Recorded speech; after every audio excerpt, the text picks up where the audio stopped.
老板，土豆熬肉多少钱？15。给我来一份。好嘞。这用的啥油啊？猪大油。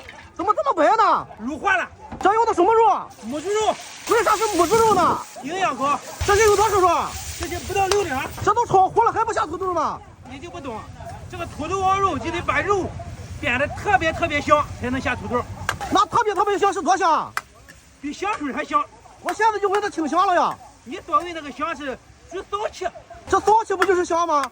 那是你认为的，我们认为的是香是把水分炒干之后，把这个肉煸得焦黄的才可以。那我就喜欢骚香的怎么办？那就不炒了，给你加点葱姜。加这么多吗？少了压不住味。吃辣椒吗？祖上3代都没吃过辣椒。那就算了，给你加土豆，土豆搞里边。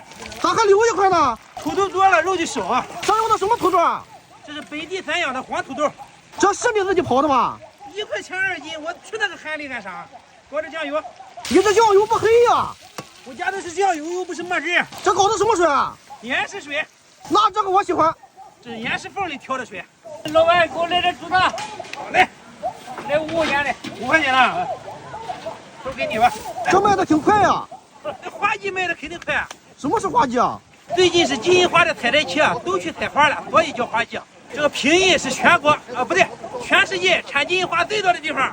这么厉害吗？全世界第一还叫厉害吗？又不是宇宙第一。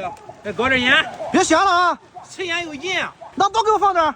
你放多了也不行，这都是成本。吃味精吧？不吃。你吃啥补啥，弄点吧。哦，那也行。OK。这还得炒多久啊？这下上味精就出锅。这熟了吗？不熟不多收你钱。这盆子也不给我洗一下。你长得不讲究，吃的还挺讲究。再给你换一个。这很像人干的活。那必须的。你别说，这香味还挺足。都是肉，肯定香。再给你盖个帽，把它吃去吧。15块钱的土豆熬肉，喷香的，我爱吃。